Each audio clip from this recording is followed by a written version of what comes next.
the standard criticism, and it's wrong, but the standard criticism is, the great thing about the Fed is they can do that. They can expand the money supply and contract the money supply as needed to keep inflation under control or to grow with the economy. Well, you can have that with a gold standard.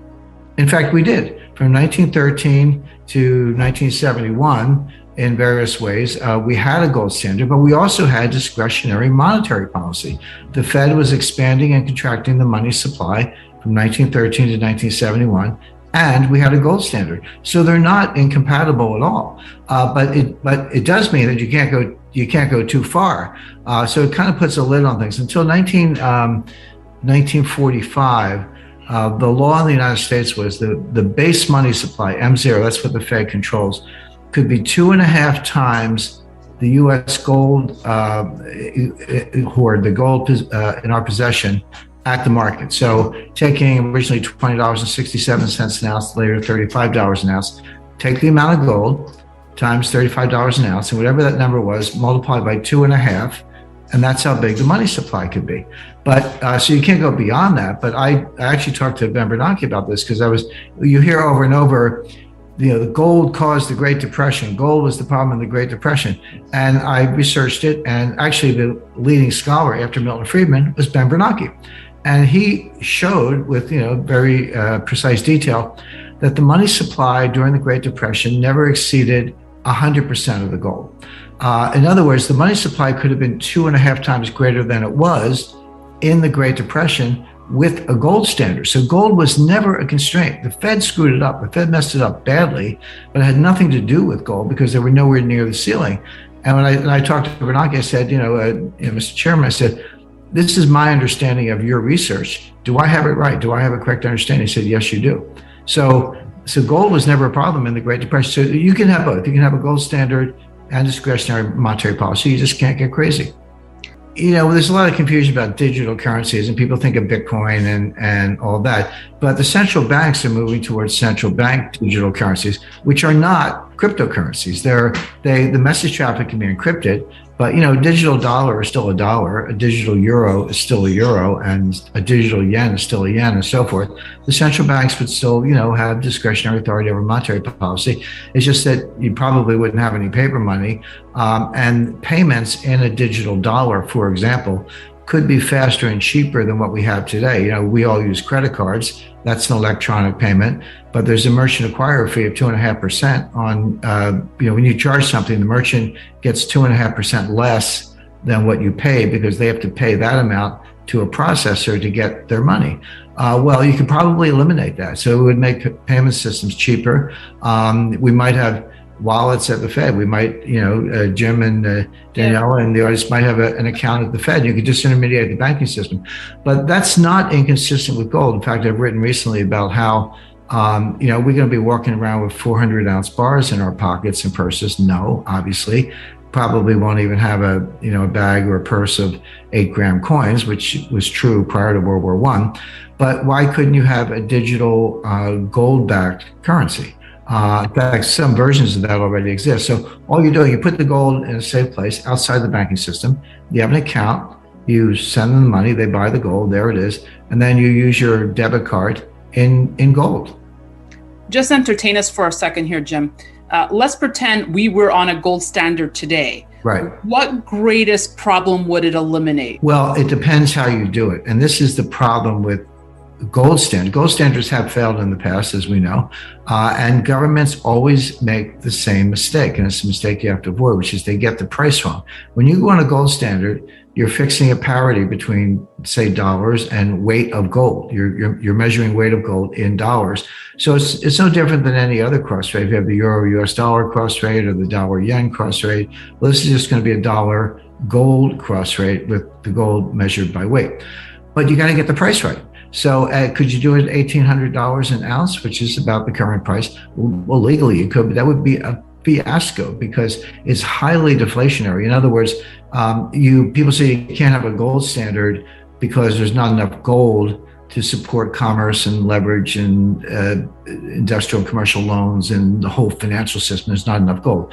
That's nonsense. There's always enough gold.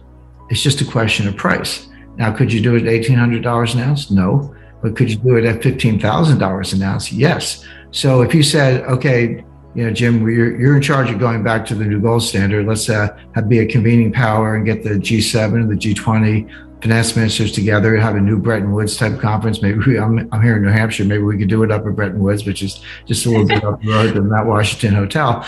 But the point is, there are a lot of technical issues, but the biggest single issue they would face is getting the price right. And I've calculated it several different ways. And the low end is $15,000 an ounce. That's one of the reasons I make that my forecast, because we might have an orderly process, the kind I just described, where you convene the session, get G20 finance minister, and you do it right.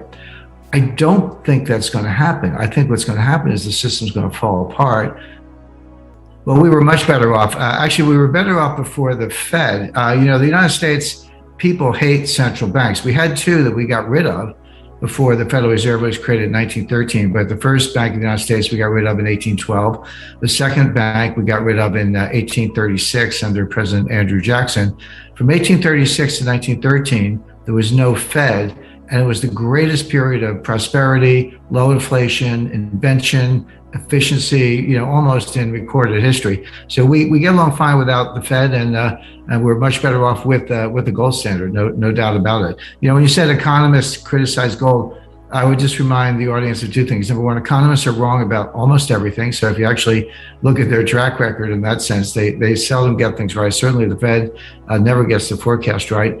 And I wrote a book, which I know you're familiar with, The New Case for Gold. But that book is not just another book on gold. I specifically refuted, there's 7 or 8 persistent criticisms of gold that you hear over and over again. They're all wrong. And I just took them one by one and said, here's why it's wrong, here's why it's wrong. And so that's kind of the baseline in terms of understanding why we're better off with the gold standard. Before we continue, help us clicking that YouTube like button and subscribe now to our channel. This shows the algorithm that you valued this information. And it helps us spread that message. Sharing is caring. And now, let's continue. Do you want to know one thing about crypto? I made over 3,000% in profit in a few weeks. Fact is, the traditional financial system, the traditional money system makes you poor, not rich. If you want to earn $500,000, $1 million, you have to wait until you're 50, 60, 70 in the traditional financial system, and you probably will still be broke. And you will be old. This is not a sexy combination, as you can imagine. But the question is, how can you start in crypto and make these profits? Where to invest? Where to start? My name is Gunnar and I'm from Germany, as you can hear, and things are a little bit different in Germany. More about that later on. Fact is, there are lots of different cryptocurrencies. It's a gigantic universe where beginners and professionals get easily lost. But there is light at the end of the tunnel. There are 7 key steps you need to follow to become successful in this market. You have to know them, and if you fail one of them, it's literally impossible to succeed in this market. Just an example, one of the key points is your exchange, and one of the biggest are, for example, Binance and Coinbase. These are trusted and well-established exchanges, but, and this is a big but, you won't find the super profitable coins on those exchanges. The unknown super profitable coins that get gigantic profits are not traded on those kind of exchanges. They are traded on much smaller insider platforms that are barely known. And I can tell you what those super secret exchanges are and why they are so profitable. And another super important thing are the right information sources. The point is, the internet is gigantic. There are hundreds and hundreds of YouTube channels, blogs, pages, and much more. And there are also market makers and influencers. For example, Elon Musk, he is not a crypto guy, but the moment he recommended Dogecoin, it went through the roof, to the moon, so to say. But why did he recommend it? Where did he hear it from? He didn't hear it from newspapers. And believe me, he is listening to someone. But you have to know who, and you have to react before he is reacting.